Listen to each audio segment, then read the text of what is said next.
여러분 안녕하십니까? 학교 옥상 태양광 발전 시설의 안전 문제 저희가 이틀 연속 보도해 드렸습니다.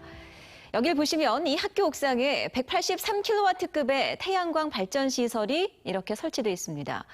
이 학교는 지난해 태양광에서 생산된 전력 중 쓰고 남은 전력을 한전에 팔아서 700만 원의 부수입을 올렸습니다. 잉여 전력을 최대한으로 활용한 건데요. 근데 문제는 이런 학교가 부산에 단 6곳에 불과하다는 겁니다. 지난해 부산 지역 학교의 수업 일수가 190여일, 그러니까 방학과 휴일 이 170여일 동안에 생산된 학교 태양광 전력이 대부분 그냥 버려졌습니다. 조수환 기자가 보도합니다. 한 초등학교 옥상 전체가 태양광 시설입니다. 설치에 6억 4,800만 원이 들었습니다. 발전량은 연평균 23만 킬로와트시. 360일 다 돌아가요. 해가 떠 있으면 글쎄 그 남는 양이 어디로 가는지는 모르겠어요. 365일 중 휴일과 방학 때 생산된 태양광 전력은 극히 일부만 사용되고 고스란히 버려집니다. 쓰고 남은 전력을 저장해두거나 이를 판매하는 장치가 없기 때문입니다. 부산교육청의 자체 분석 방식에 따라 이 학교의 연간 전기료 절감액을 추산하면 2,400만 원. 이 태양광 시설의 내구 연한이 25년인데 27년 가동해야 겨우 설치비를 뽑을 수 있습니다. 시내 또 다른 학교입니다. 밤에도 고3 교실은 불을 밝히고 있습니다. 옥상에 1억 4,700만 원을 들인 태양광을 설치해놓고도 정작 밤엔 일반 전력을 끌어다 쓰고 있습니다. 여기도 태양광 전력을 모아두거나 파는 장치가 안 돼 있기 때문입니다. 쓰고 남는 전력을 한전으로 보내는 장치입니다. 방학이나 휴일에 발생한 학교 잉여 전력을 한전에 파는 겁니다. 사용하고 남은 그 전기량을 한전에 판매 처리함으로써 연간 평균 700만 원 정도의 그 학교 운영비 절감 효과를. 이 학교 태양광 시설 설치비는 5억 1,500만 원. 전기료 절감액에다 한전 수입까지 합하면 17년만 사용하면 설치비를 회수할 것으로 추산됐습니다. 하지만 이런 경우는 예산을 들인 부산 태양광학교 179곳 중 단 6곳에 불과합니다. 태양광 설치에 든 부산 지역 학교 예산만 363억 원. 태양광 내구 연한 25년 동안의 전기료 절감액은 309억 원으로 추산되며 유지비와 기능제화 등의 추가 비용을 빼고도 최소 54억 원의 손해를 감수해야 하는 것으로 분석됐습니다. 효율성을 높이기 위해서는 그 상계 거래를 하기 위해서는 기존 전기 시설을 그 공간과 비용이 추가로 들어갑니다. 부산교육청은 100kW급 이상 태양광이 설치된 22개 학교에 대해 우선적으로 잉여 전력 판매 시스템 도입을 적극 검토하겠다고 밝혔습니다. MBC 뉴스 조수아입니다. 네, 이번엔 새마을 장학금 보도 이어갑니다. 수십 년 특혜성 보조금을 받아온 새마을 장학금. 이걸 폐지할 수 있는 부산시 의회가 총선 전엔 이걸 문제 삼지 않는 방향으로 사실상 입장을 정리한 것으로 확인됐습니다. 임선은 기자입니다. 행정안전부에 새마을 장학금을 지급할 수 있는 근거가 뭔지 물었습니다. 새마을 운동조직 육성법과 같은 법의 시행령엔 새마을 장학금 지급에 관한 직접적인 근거 규정은 없다.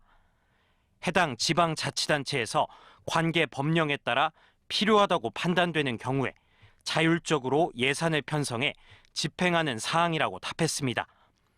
즉 새마을 장학금을 줄지 말지 알아서 결정하란 의미입니다. 부산의 경우 새마을 장학금 조례가 지방자치단체 예산 편성 운영 기준을 위반하고 있다는 점이 드러나는 듯 새마을 장학금 조례에 대한 재검토는 반드시 이뤄져야 하는 상황입니다. 하지만 부산시의회는 내부적으로 내년 총선 전엔 새마을 장학금에 손을 대지 않는 방향으로 입장 정리를 한 것으로 확인됐습니다. 다수의 시의원은 새마을 장학금에 여러 문제가 있다는 사실엔 공감하지만 총선 전엔 문제 삼기 어렵지 않겠느냐는 공감대가 의원들 사이에 있다고 밝혔습니다. 이것저것 눈치를 본다고 뭐 한국당도 안 하고 민주당도 못 하면은 사실은 뭐 지금 시의회를 새로 구성할 수는 없지 않습니까? 네, 당연히 해야 되는 거고 직무유기라고 봅니다. 무책임한 시의회와 반대로 시민사회단체는 다음 달 새마을 장학금과 관련한 토론회를 개최하는 등 본격적인 공론화를 준비하고 있습니다. MBC 뉴스 임선응입니다. 고 윤창호 씨 사건의 항소심 재판부가 오늘 피고와 검사 측 항소를 모두 기각하고 원심인 징역 6년을 유지했습니다. 유가족들은 상고 여부를 검찰과 검토하고 있습니다. 류재민 기자입니다. 지난해 9월 해운대구 미포 오거리. 27살 박모 씨가 혈중 알코올 농도 0.181%, 만취 상태로 몰던 승용차가 윤창호 씨를 덮쳤습니다. 병원에서 사경을 헤매던 윤 씨는 그로부터 46일 후 숨졌습니다. 1심 재판부는 가해자인 박 씨에게 대법원 양형 기준인 징역 4년 6개월보다 높은 징역 6년을 선고했지만 검찰과 박 씨는 모두 양형을 이유로 불복했습니다.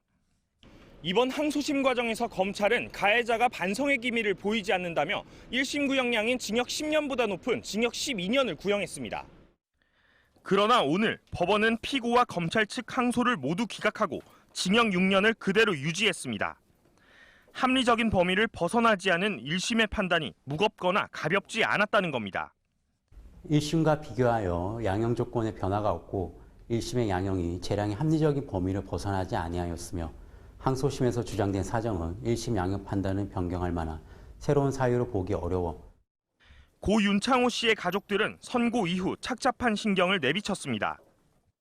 과연 일단 국민들의 어떤 감정을 사법부가 정확히 읽었는가에 대해 가지고는 조금 유감스럽게 생각을 합니다.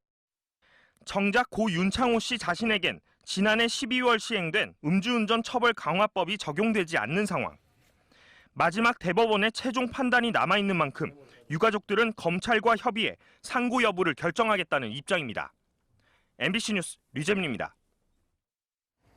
네, 이번엔 부산 경제계를 주요 산업과 업종별로 돌아보는 기획보도입니다.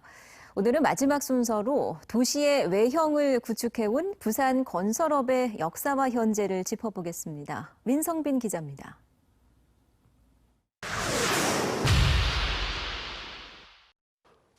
부산의 대표 상징물이 된 광안대교입니다.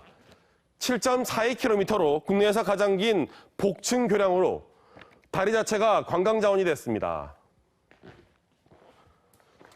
이곳은 바다 48m 아래로 차가 다니는 거가대교의 침매터널 구간이고요.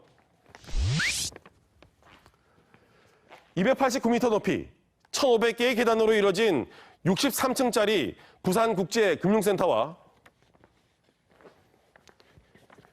기둥 하나에 얹어진 세계 최대의 지붕으로 기네스북에 등재된 영화의 전당까지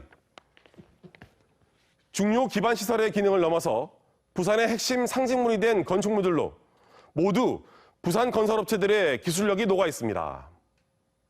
해방 이후 경제 수도로 성장한 부산은 각종 기반 시설 공사도 빠르게 진행되며 많은 건설사들이 등장했습니다.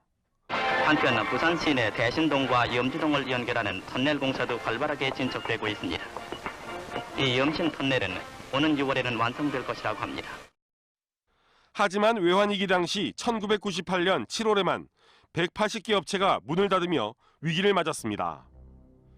부산은 토공과 철근, 콘크리트 등 분야에 강세를 보이며 부흥에 나서고 있습니다. 에코델타 시티 같은 데도 저희들 전문건설업체가 참여하여 좋은 작품을 만들어내고 있습니다. 부산 업체들이 정말 강한 기술력과 경쟁력을 가지고 있다고 보면 되겠습니다. (1941년) 지어진 부산 최초의 공동주택 청풍장. 발코니와 수세식 변기까지 갖춘 당시로선 최신식 주거시설이었습니다.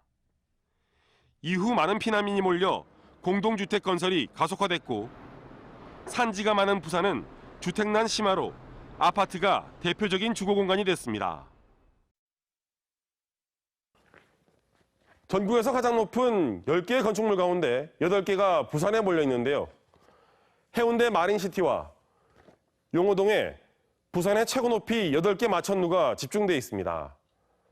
부산에만 50층이 넘는 초고층 건물이 32개가 있는데요. 그중 31개가 주거시설입니다. 아파트 건축은 지역 건설업의 핵심 요소로 자리 잡았습니다.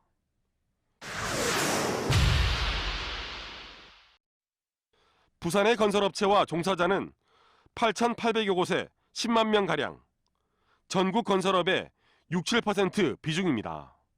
1960년대 5개년 경제개발 계획을 할 시점부터 해서 우리 건설업이 발전을 쭉 해왔습니다. 그래서 지금 현재는 전체 산업 중에서 한 10% 정도의 비중을 차지하고 시공 능력 100대 토목건축업체 가운데 부산업체는 모두 11곳, 2곳은 평가액이 1조 원을 넘습니다. 시공 능력 부산 1위인 동원개발. 전국 곳곳에 공사를 진행하며 불황을 이겨내고 있습니다. 북항 재개발지에 74층 건물을 직규로 하고 공유 오피스와 해외 건설까지 사업을 확대하고 있습니다. 지금 개발도상국에 주택이 많이 필요한 나라에 가서 우리들이 이때까지 쌓은 주택 건설의 노하우를 펼친다면 그 나라 주택 보급에도 도움이 되고 또 우리나라의 어떤 그런 한류 주택 문화를 널리 알릴 수 있는. 건설은 여러 산업과 연관돼 경제 파급 효과가 커 부산 건설업의 부흥에 지역 경제계 전체의 관심이 쏠리고 있습니다. MBC 뉴스 민성빈입니다. 국내 유일의 국제광고제인 부산국제광고제가 오늘 개막해 사흘간의 일정에 들어갔습니다. 전 세계적으로 1인 미디어가 급증하면서 올해는 관련 콘텐츠와 크리에이터들의 참여가 눈길을 끌고 있습니다. 이만은 기자입니다. 대한민국 유일의 광고제인 부산국제광고제가 백스코에서 개막했습니다. 올해로 12회째를 맞는 이번 광고제에는 예선에서 2만 편이 넘는 작품들이 출품돼 사흘 동안 본선 진출작 1,500여 편이 전시 상영됩니다. 크리에이티브 어워드에 그치지 않고 이러한 크리에이티브의 테크놀로지를 접목시키기 위해서 끊임없이 변신을 추구하고 있습니다. 1인 미디어 시대를 반영하듯 관련 산업 트렌드의 약진이 눈에 띕니다. 비디오 스타즈 부문에서는 영향력 있는 크리에이터들이 대거 참여하고 1인 미디어 강연과 스튜디오 방송 장비를 활용한 1인 방송 체험도 마련됩니다. 가상현실과 증강현실 기술을 접목한 광고 작품과 역대 수상작들이 대형 스크린에 상영되고 야외 광장에서는 환경보호 메시지를 담은 세계 공익 광고 특별전도 열립니다. This is my first time in Korea and for AdStars. I'm very grateful. We had a wonderfully diverse jury who was a part of it. So. 부산국제광고제는 오는 토요일 시상식에서 19개 각 부문별로 그랑프리와 금은 동상을 선정합니다.